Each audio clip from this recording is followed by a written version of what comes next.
ಈ ತಮಿಳುನಾಡಿನಲ್ಲಿ ಒಬ್ಬ ಹೆಣ್ಮಗಳು, ಆಕೆ ಹೆಸರು ಅಂಬಿಕಾ ಅಂತ ಹೇಳಿ. ಏನಾಯ್ತಂದ್ರ ಆ ಎಮ್ಮಗೆ 14ನೇ ವಯಸ್ಸಿಗೆ ಮದುವೆ ಆತು. 18ನೇ ವಯಸ್ಸಿಗೆ 2 ಮಕ್ಕಳಾದ. ಆ ತಾಯಿಯ ಯಜಮಾನ ಪೊಲೀಸ್ ಇದ್ದ. ಈಕಿಗೆ ಒಂದು ದಿವಸ 26 ಜನವರಿ ಇರ್ತೈತಲ್ಲ, ಪರೇಡ್ ನೋಡಕ್ಕೆ ಕರ್ಕೊಂಡು ಹೋದ್ರು. ಯಾರಿಗೆ? ಅಂಬಿಕಾಗ. ಈಕೆ 5-6ನೇ ಕ್ಲಾಸ್ ಓದಿದ ಹೆಣ್ಮಗಳು. ಪ್ರಯತ್ನ ಹೆಂಗಿರ್ತದೆ ಜೀವನದಲ್ಲಿ. ಆಕಿಗೆ ಪೊಲೀಸ್ ಪರೇಡ್ ನೋಡಕ್ಕೆ ಕರ್ಕೊಂಡು ಹೋದ. ಯಜಮಾನ ಪೊಲೀಸ್ ಇದ್ನಲ್ಲ, ಪೊಲೀಸ್ ಪರೇಡ್ ನೋಡಕ್ಕೆ ಕರ್ಕೊಂಡು ಹೋದ ತಕ್ಷಣ ಪೊಲೀಸ್ ಪರೇಡ್ ನಡೆದಿತ್ತು. ಒಬ್ರು ಕಟ್ಟಿ ಮೇಲೆ ನಿಂತಿದ್ರು ಸಾಹೇಬರು. ಯಜಮಾನ್ ಹಿಂಗೆ ಸಲ್ಯೂಟ್ ಹೊಡ್ಕೊಂತ ಹೋದ. ಅವಾಗ ಈ ಅಂಬಿಕಾ ನೋಡಿದ್ಲು ಅದನ್ನು. ಮನೆಗೆ ಬಂದ ಮೇಲೆ ಗಂಡಕ್ಕೆ ಕೇಳಿದ್ಲು, ಅಲ್ಲ ಕಟ್ಟಿ ಮೇಲೆ ಯಾರೋ ನಿಂತಿದ್ರಲ್ಲ, ಅವರು ನಿನ್ನಂಗಡ್ ಅವರು ಕಾಕಿ ಡ್ರೆಸ್ ಹಾಕ್ಯಾರ, ನೀನು ಕಾಕಿ ಡ್ರೆಸ್ ಹಾಕಿ, ಅವ್ರಿಗೆ ಯಾಕೆ ಸಲ್ಯೂಟ್ ಹೊಡೆದು ನೀನು ಹಿಂಗೆ ನಮಸ್ಕಾರ ಮಾಡ್ದೆಲ್ಲ? ಇಲ್ಲ, ಅವ್ರು ನಮ್ಮ ದೊಡ್ಡ ಸಾಹೇಬರು, SP ಅದಾರ. ಅವರು SP ಆಗ್ಬೇಕಂದ್ರೆ ಏನು ಮಾಡಬೇಕು? ಇಲ್ಲ, ಅದಕ್ಕೆ UPSC ಅಂತ ಪರೀಕ್ಷೆ ಇರ್ತೈತಿ, ಓದಬೇಕು. ಅಲ್ಲ, ನಾನು ಓದಿ ಪಾಸ್ ಆಗ್ಬೋದನಂತ ಕೇಳಿದ್ಲಕ್ಕೆ. ತನ್ನುವ 2 ಮಕ್ಕಳದಾವ, ನಾ ಓದಿ ಪಾಸ್ ಆಗ್ಬೋದನ್ನಂತ. ಇಲ್ಲ, ಆಗಬಹುದು, ಬಟ್ ನಿಂದು SSLCನ ಆಗಿಲ್ಲಲ್ಲ ಅಂದ ನಾವು ಗಂಡ. ಆಕಿದು SSLC ಸಹಿತ ಆಗಿದ್ದಿಲ್ಲ. ಅವಾಗ ಆಕೆ ಅಂದ್ಲು, ಇಲ್ಲ ನಾನು ಕಟ್ಟಿ ತಕೊಂಡು UPSC ಬರೀತೀನಿ ಅಂದ. ಅಲ್ಲ ನೋಡಿ, ಆಕಿ 10ನೇ ಕ್ಲಾಸ್ ಪಾಸ್ ಆಗಿಲ್ಲ, 5-6ನೇ ಕ್ಲಾಸ್ ಓದ್ಯಾಳ, 2 ಮಕ್ಕಳದಾವ, UPSC ಬರೀಬೇಕು, ಎಕ್ಸಾಮ್ ಬರೀಬೇಕು ಅಂತ ಸಂಕಲ್ಪ ಮಾಡಲು. ನಮ್ಮ ಮನ್ಯಾಗ ತಾಯಂದಿರಿಗೆ 2 ಮಕ್ಕಳಾದು ಅಂದ್ರೆ ನೀವೊಂದು 2 ಕೊಡ ನೀರು ತಗೊಂಬ ಅನ್ರಿ. ಅವ್ರೇನಂತಾರೆ, 2 ಸೀಜರಿನಾಗಿ ಅವು ಗೊತ್ತಿಲ್ಲ, ನಮ್ಗೆ ಆಗೋದಿಲ್ಲ ಅದು ಕೆಲಸ ಅಂತಿರ್ತಾರ. ಆಕಿ 2 ಮಕ್ಕಳ ತಾಯಿ UPSC ಬರೀಬೇಕು ಅಂತ ಮನ್ಯಾಗ ಕುಂತು SSLC ಬರೆದು ಪಾಸ್ ಆದ್ಲು, PUC ಬರೆದು ಪಾಸ್ ಆದ್ಲು, ಡಿಗ್ರಿ ಬರೆದು ಪಾಸ್ ಆದ್ಲು. ಆಮೇಲೆ ಡಿಗ್ರಿ ಆದ್ಮೇಲೆ 2 ಮಕ್ಕಳನ್ನ ಮನ್ಯಾಗ ಬಿಟ್ಟು ಮಡ್ರಾಸಿಗೆ ಹೋಗಿ ಕೋಚಿಂಗ್ ತಗೊಂಡ್ಲು. 1ನೇ ಅಟೆಂಪ್ಟ್ ಫೇಲ್ ಆಯ್ತು, 2ನೇ ಅಟೆಂಪ್ಟ್ ಫೇಲ್ ಆಯ್ತು. ಫೇಲ್ ಆದ ತಕ್ಷಣ ಮನೆಯವ್ರು ಇಲ್ಲಿ ಮಕ್ಕಳು ನೋಡ್ಕೊಳ್ಳೋರು ಯಾರು ಇಲ್ಲ ಅಂತ ಕರೆಯಕ್ಕೆ ಹೋದ್ರು. ಇನ್ನೊಂದು ಅವಕಾಶ ಕೊಡ್ರಿ ಅಂದ್ಲು. 3ನೇ ಅಟೆಂಪ್ಟ್ ಬರೆದ್ಲು, ಫೇಲ್ ಆದ್ಲು. ಮನೆಯವ್ರು ಒತ್ತಾಯ ಮಾಡಾಕತ್ರು, ಇನ್ನೊಂದು ಅಟೆಂಪ್ಟ್ ಕೊಡ್ರಿ ಅಂದ್ಲು. ಅವಾಗ 4ನೇ ಅಟೆಂಪ್ಟ್ ಬರೆದ್ರ UPSC ಪಾಸ್ ಆದ್ಲಿಕ್ಕೆ ಬಾಂಬೆದೊಳಗೆ ಪೊಲೀಸ್ ಕಮಿಷನರ್ ಅದಾಳ ಅಂಬಿಕಾ. ಅಂದ್ರೆ ಮನುಷ್ಯನ ಪ್ರಯತ್ನಕ್ಕೆಲ್ಲವೂ ಸಾಧ್ಯ ಇದೆ. ಪ್ರಯತ್ನ ಮಾಡಬೇಕಲ್ಲ ಜೀವನದೊಳಗ. ಅದಕ್ಕೆ ಮನುಷ್ಯ ಕಲಿಯುವುದೇನೆಂದ್ರೆ, ಏನು ಸಣ್ಣ ಪುಟ್ಟ ವ್ಯತ್ಯಾಸಗಳಿರ್ತಾವ, ಸೋಲಿಲ್ಲದ ಜೀವನವನ್ನು ಕಟ್ಟಬೇಕಾಗ್ತೈತೆ. ಮನುಷ್ಯ ಪ್ರಯತ್ನ ಮಾಡಬೇಕು. ಕುರುವನ್ನೇ ವೇಹ ಕರ್ಮಾಣಿ ಜಿಜೀವಿಷೇತ್ ಶತಂ ಸಮಾಹ. ಮನುಷ್ಯ ಜೀವನದಲ್ಲಿ ಪ್ರಯತ್ನಗಳನ್ನು ಮಾಡ್ಕೋತ ಹೋಗಬೇಕು. ಚಲೋ ಚಲೋ ಕೆಲಸ ಮಾಡ್ತಿರ್ಬೇಕು. ಎಷ್ಟು ದೇವರೊಂದು 100 ವರ್ಷ ಆಯುಷ್ಯ ಕೊಟ್ಟಾನಲ್ಲ, 100 ವರ್ಷದ ಆಯುಷ್ಯದಲ್ಲಿ ಚಲೋ ಚಲೋ ಚಲೋ ಕೆಲಸ ಮಾಡ್ಕೊಂತ ಹೋಗ್ತಿರ್ಬೇಕು. ಜೀವನದಲ್ಲಿ ಪ್ರಯತ್ನ ಬಿಡಬಾರ್ದು. ವಾಸ್ಕೋಡಿಗಾಮ ಭಾರತಕ್ಕೆ ಬರ್ಬೇಕಾದ್ರೆ ಏನು ಅವನಿಗೆ ಒಂದು ಮೊಬೈಲ್ ಇತ್ತ, ಈಗಿನ ಗತೆ ಗೂಗಲ್ ಇತ್ತ, ಏನೂ ಇರಲಿಲ್ಲ. ಎಲ್ಲೋ ಸಮುದ್ರದಲ್ಲಿ ನಾವೆಗಳನ್ನು ತಗೊಂಡು ಹೊರಟಂಥ ವಾಸ್ಕೋಡಿಗಾಮನಿಗೆ ತನ್ನ ನಾವಿಕರೇ ದಂಗೆ ತೆಗೆದರು, ಅವನ ವಿರುದ್ಧ ತಿರುಗಿ ಬಿದ್ದರು. ಆಹಾರ ಖಾಲಿ ಆಯ್ತು. ಎಲ್ಲ ಖಾಲಿ ಆದ ಮೇಲೇನೂ ಅವ ಒಂದು ಭೂಪ್ರದೇಶ ತಟ್ಟಬೇಕು, ಮುಟ್ಟಬೇಕನ್ನುವ ಛಲ ಬಿಡಲಿಲ್ಲ. ಕೊನೆಗೊಂದು ಭೂಪ್ರದೇಶ ಕಂಡು ಹಿಡ್ದವ. ಈಗ ಮಕ್ಕಳಿಗೆ ವಾಸ್ಕೋಡಗಾಮನ ಪಾಠ ಓದ್ತಾರಿಲ್ಲ ಶಾಲೆಯೊಳಗೆ. ಕೇಳಿದ್ರಂತ ಶಿಕ್ಷಕರು, ವಾಸ್ಕೋಡಗಾಮ ಎದಕ್ಕೆ ಬಂದು ಭಾರತಕ್ಕ ಅಂತ. ಹುಡುಗ ಹೇಳಿ, ನಮ್ಮ ತಲೆ ತಿನ್ನಕ್ಕೆ ಬಂದನು, ಮತ್ತೆದಕ್ಕೆ ಬರ್ತಾನ್ರಿ, ಅವು ಇಸ್ವಿ ನೆನಪಿಡಕ್ಕೆ ಆಗೋದಿಲ್ಲ ನಮಗೆ. ಅಂದ್ರೆ ಒಬ್ಬ ವ್ಯಕ್ತಿಯ ಪ್ರಯತ್ನ ಎಷ್ಟು ದೊಡ್ಡದು. ಪ್ರಯತ್ನ ಬೇಕು ಜೀವನದೊಳಗೆ. ಇಷ್ಟೇ ಅಲ್ಲ, ಪ್ರಯತ್ನದ ಜೊತೆ ದೈವ ಬಲ ಇರಬೇಕಂತ ಮನುಷ್ಯ. ಒಂದು ಶರೀರ ಸ್ವಸ್ಥ ಇರಬೇಕು, ಜೀವನೋತ್ಸಾಹ ಇರಬೇಕು. 3ನೇದ್ದು ನಮ್ಮ ಇಂದ್ರಿಯಗಳೆಲ್ಲ ಒಳ್ಳೆಯ ಸಂಸ್ಕಾರಯುತವಾಗಿ ಕೆಲಸ ಮಾಡಬೇಕು. 4ನೇದ್ದು ಪ್ರಯತ್ನ ಇರಬೇಕು ಜೀವನದೊಳಗ. 5ನೇದ್ದು ಭಾಗ್ಯ ಇರಬೇಕು, ಅದೃಷ್ಟನೂ ಇರಬೇಕಂತ. ನಮ್ದೊಂದು ಕಾರ್ಯ ಸಿದ್ಧಿ ಆಗಬೇಕಾದ್ರೆ ಅದೃಷ್ಟನೂ ಬಹಳ ಮುಖ್ಯ ಜೀವನದೊಳಗೆ. ಅದೃಷ್ಟ ಇರಲಿಲ್ಲ ಅಂದ್ರೆ ಮನುಷ್ಯನ ಸಕಲ ಭೋಗಗಳಿಗೆ ಭಾಗ್ಯವಿಲ್ಲದೆ ಆಗದು ಅಂತಾರೆ ನಿಜಗುಣ ಶಿವಯೋಗಿಗಳು. ಭಾಗ್ಯನೂ ಬೇಕಲ್ಲ. ಇವತ್ತು ನಾವು ಶ್ರೀಮಂತರಿರಬಹುದು, ರೂಪವಂತರಿರಬಹುದು, ಒಳ್ಳೆ ಆಸ್ತಿ ಇರಬಹುದು, ಜಮೀನ್ದಾರ್ ಇರಬಹುದು, ಎಲ್ಲ ಇರಬಹುದು ಮನುಷ್ಯಾಗ. ಈಗಿದು ಬಂದೈತಲ್ಲ, ನಾ ಶ್ರೀಮಂತ ಇರಬೇಕು, ಗಾಡಿ ಇರಬೇಕು, ಇಂಥವ್ರ ಮನ್ಯಾಗ ಹುಟ್ಟಬೇಕು, ಇಂಥವ್ರ ತಂದೆ ತಾಯಿ ಹೊಟ್ಟೆಯೊಳಗೆ ಹುಟ್ಟಬೇಕಂತ ಹೇಳಿ ಏನು ಮೊದಲ ಗೂಗಲ್ನೊಳಗೆ ಅಪ್ಲಿಕೇಶನ್ ಹಾಕಿ ಡೌನ್ಲೋಡ್ ಮಾಡ್ಕೊಂಡಿದ್ರೇನು? ಅಪ್ಲಿಕೇಶನ್ ಏನು ಫಾರಮ್ ತುಂಬಿ ಬಂದಿವೇನು? ಇದು ಏನು ಸಿಕ್ಕೈತಲ್ಲ ಈಗ ನಾವು ಪಡೆದ ಜೀವನ, ಐಶ್ವರ್ಯ, ಅನುಭವಗಳು, ಇದೆಲ್ಲ ಬಂದಿದ್ದು ನಮ್ಮ ಭಾಗ್ಯದ ಫಲ, ಇದು ದೈವದ ಫಲ ಅಂತ ತಿಳ್ಕೊಂಡಿರ್ಬೇಕು ಮನುಷ್ಯ. ಇದು ಭಾಗ್ಯದಿಂದ ಬಂದಿದ್ದು ಅಲ್ರಿ. ಕೆಲವೊಬ್ರು ಎಷ್ಟು ಮಂದಿ ಬುದ್ಧಿವಂತಿಕೆಯಿಂದ ಆಗಬಹುದಲ್ರಿ ಅನ್ಬೋದು ನೀವು. ಇಲ್ಲ ಅವ ಬಹಳ ಬುದ್ಧಿವಂತದನ್ನ, ಬುದ್ಧಿವಂತಿಕೆಯಿಂದ ಇದನ್ನು ಮಾಡ್ಯಾನ ಅಂತ. ಅಲ್ಲ, ಬುದ್ಧಿವಂತಿಕೆಯಿಂದನ ಎಲ್ಲ ಮಾಡಾಕ ಬಂದಿದ್ರ ಬೀರ್ಬಲನು ಮಹಾರಾಜ ಆಗಬಹುದಾಗಿತ್ತು, ತೆನಾಲ್ ರಾಮಕೃಷ್ಣನು ಮಹಾರಾಜ ಆಗಬೇಕಾಗಿತ್ತು. ಬುದ್ಧಿವಂತಿಕೆಯಿಂದ ಆಗೋದಿಲ್ಲ, ಭಾಗ್ಯ ಅದೃಷ್ಟದಿಂದ ಆಗ್ತೈತೆ ಮನುಷ್ಯನಿಗೆ ಅಂತ. ಅಲ್ರಿ ನೀವು ಅವ ಭಾಳ ಕೆಟ್ಟದನ್ರಿ, ಏನು ಮಾಡ್ಲಾರ್ದ ಕೆಲಸ ಮಾಡ್ತಾನ, ಅಷ್ಟು ಶ್ರೀಮಂತ ಆಗ್ಯಾನಲ್ಲ ಅಂತ ನೀವು ಅನ್ಬೋದು. ಈಗ ಮಾಡಿರಕ್ಕಿಲ್ಲ, ಹಿಂದೆ ಮಾಡಿರ್ತಾನ, ಅದ್ರ ಫಲ ಈಗ ಸಿಕ್ಕಿರ್ತೈತಿ. ಅದೇ ಹೆಂಗ್ರಿ ಅನ್ಬೋದು ನೀವು. ಈಗ ನೀವು ಸೈಕಲ್ ತುಳಿತೀರಿ, ಸೈಕಲ್ ಪೆಡ್ಲ್ ತುಳಿತಿರಿಲ್ಲ, ತುಳಿದು ಒಂದು ಸ್ವಲ್ಪ ಓಡೋದ ಮೇಲೆ ಬಿಡ್ರಿ, ನೀವೇನು ಪೆಡ್ಲ್ ತುಳಿಯೋದು ಬೇಕಾಗಿಲ್ಲ, ತಾನ ಓಡ್ತಿರ್ತೈತೆ ಅದು. ಹಂಗೀಗ ಏನು ಶ್ರೀಮಂತಿಕೆ, ಸೌಂದರ್ಯ ಅದೆಲ್ಲ ಬಂದೈತೆಲ್ಲ, ಹಿಂದೆ ಪೆಡ್ಲ್ ತುಳಿದಿದ್ದದು ಈಗ ಬಂದು ಓಡಾಕತ್ತೈತೆ ಅದು. ಮತ್ತು ಈಗ ಪೆಡ್ಲ್ ಇನ್ನೊಂದಿಷ್ಟು ತುಳಿದ್ರೆ ಮುಂದೆ ಓಡತೈತಿ, ಈಗ ಮಾಡಲಿಲ್ಲ ಅಂದ್ರೆ ಹೊತ್ಕೊಂಡು ಬೀಳ್ತೈತಿ ಅಷ್ಟ. ಪೆಡ್ಲ್ ತುಳಿಬೇಕಾಗತ್ತೆ ನಾವಿಲ್ಲೆಲ್ಲರೂ. ಅಂದ್ರೆ ಪುಣ್ಯ ಕರ್ಮಗಳನ್ನು ಮಾಡಲೇಬೇಕಾಗತ್ತೆ ಮನುಷ್ಯ. ಭಾಗ್ಯ ಎದರಿಂದ ಬರ್ತೈತಿ? ಪುಣ್ಯ ಬೇಕು ಮನುಷ್ಯನಿಗೆ. ಭಾಗ್ಯ ಇರದೇ ಇದ್ದರೆ ಜೀವನದೊಳಗೆ ಏನೂ ಆಗೋದಿಲ್ಲ. ಕಾರ್ಯ ಸಿದ್ಧಿ ಆಗಬೇಕಾದ್ರೆ ಭಾಗ್ಯವೂ ಬೇಕಾಗ್ತೈತಿ. ಈಗ ಸೀತಾದೇವಿ ಇದ್ಲು, ಸೀತಾದೇವಿಗೆ ರಾಮ ಅಡವಿಯೊಳಗೆ ಬಿಟ್ಟು ಬಂದ. ನಾವು ಸುಮ್ಮನೆ ದಾರಿಯೊಳಗೆ ಹೋಗುವಾಗ ಹೊಲದೊಳಗೆ ಎಷ್ಟೋ ಮಂದಿಗೆ ಹಾವು ಕಚ್ಚಿ ಸತ್ತಾರ ಇಲ್ಲ, ಹಾವು ಕಚ್ಚಿ ಸತ್ತವ್ರದಾರ. ಕಾಡಿನೊಳಗೆ ಸೀತಾದೇವಿಗೆ ಹೋಗಿ ಬಿಟ್ಟು ಬಂದರೂ ಸಹಿತ ಯಾವುದೋ ಒಬ್ಬ ಮಹಾನ್ ಋಷಿಯ ಗುರುಕುಲದಲ್ಲಿ ತಾನು ಬೆಳೆದ ಇಬ್ಬರು ಮಕ್ಕಳಿಗೆ ಬೆಳೆಸದ್ಲಲ್ಲ, ಮತ್ತು ಇದು ದೈವ ಬಲ ಇರಲಾರ್ದೆ ಸಾಧ್ಯ ಐತೇನು ಹೇಳಿ. ಮನ್ಯಾಗ ನಮಗೊಂದು ಗುಳಿಗಿ ರಿಯಾಕ್ಷನ್ ಆದ್ರೆ ಎಷ್ಟೋ ಮಂದಿ ಪ್ರಾಣ ಹೋಗ್ತಾವ.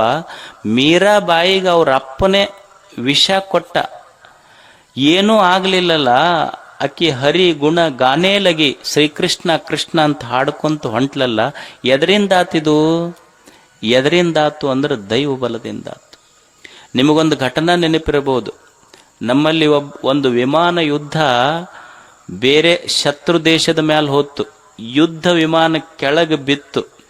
ಕೆಳಗೆ ಬಿದ್ದ ಮೇಲೆ ಶತ್ರು ದೇಶದ ಸೈನಿಕರು ಅವನು ಸುತ್ತುವರೆದು ಬಂದೂಕ್ ಹಿಡಿದ್ರು. ಕೊನೆಗೆ ಆ ದೇಶದ ಬಾರ್ಡರ್ ಬಿಟ್ಟು ಹೊರಗೆ ಬರುವಾಗ ಯುದ್ಧದ ವಿಮಾನದಿಂದ ಮ್ಯಾಲಿಂದ ಕೆಳಗೆ ಬಿದ್ದರೂ ಸಹಿತ ಏನೂ ಆಗ್ಲಾರ್ದಂಗೆ ಹೊರಗೆ ಬಂದನಲ್ಲ. ಅಭಿನಂದನ್ ಕಮಾಂಡರ್ ಎದರಿಂದ ಬಂದ ಅಂದ್ರೆ ದೈವ ಬಲದಿಂದ ಬಂದ ಮನುಷ್ಯ. ದೈವದ ಬಲನೂ ಬೇಕಾಗ್ತೈತಲ್ಲ. ನಾವು ಸುಮ್ಮನೆ ಗಾಡಿ ಬಚ್ಚಲ್ದಾಗ ಬಿದ್ದು ಎಷ್ಟೋ ಪ್ರಾಣ ಕಳ್ಕೊಂಡವ. ಯುದ್ಧ ವಿಮಾನದಾಗಿಂದ ಬಿದ್ದನು ದೈವ ಹೋಗ್ಲಿಲ್ಲ ಅಂದ್ರೆ ಮತ್ತೆ ದೈವ ಬೇಕಲ್ಲ ಮನುಷ್ಯಾಗ. ಅದಕ್ಕೆ ಮನುಷ್ಯನಿಗೆ ದೈವ ಬಲ ಬೇಕು. ಮತ್ತು ನಾ ಏನು ಪುಣ್ಯ ಮಾಡಿರ್ತೀನಿ ಇಟ್ ರಿಟರ್ನ್ಸ್. ನಾವೇನು ಪುಣ್ಯ ಮಾಡಿರ್ತೀವಲ್ಲ ಅದು ನಮಗೆ ಹೊಳ್ಳಿ ಬರ್ತೈತದು. ಒಬ್ರು ಯಾರೋ ಆಫೀಸರ್ ಇದ್ರಂತ. ಅವ ಆಫೀಸರ್ ನಾ ಏನು ಕರ್ಮ ಮಾಡ್ತೇನೆ ನನಗೆ ಹೊಳ್ಳದು ಹೆಂಗೆ ಬರ್ತೈತಿ? ಸುಮ್ಮನೆ ಒಂದು ಸಣ್ಣ ಉದಾಹರಣೆ ನೋಡಿ.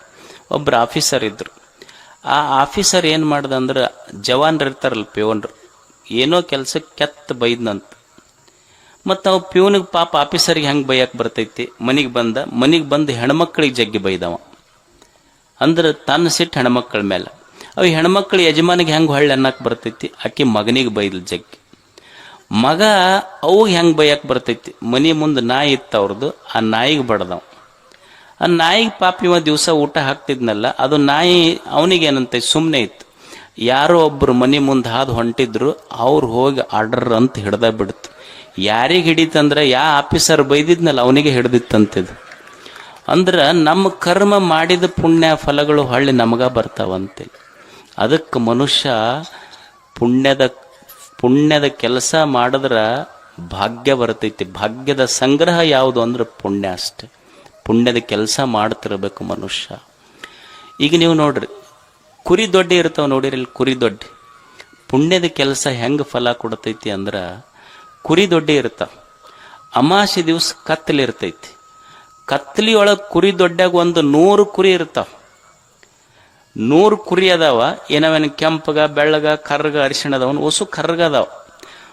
100 ಕುರಿ ಅದಾವ ದೊಡ್ಡಾಗ, ಒಸು ಕರ್ರಗದಾವ. ಅದು ಅಮಾವಾಸ್ಯೆ ಐತಿ.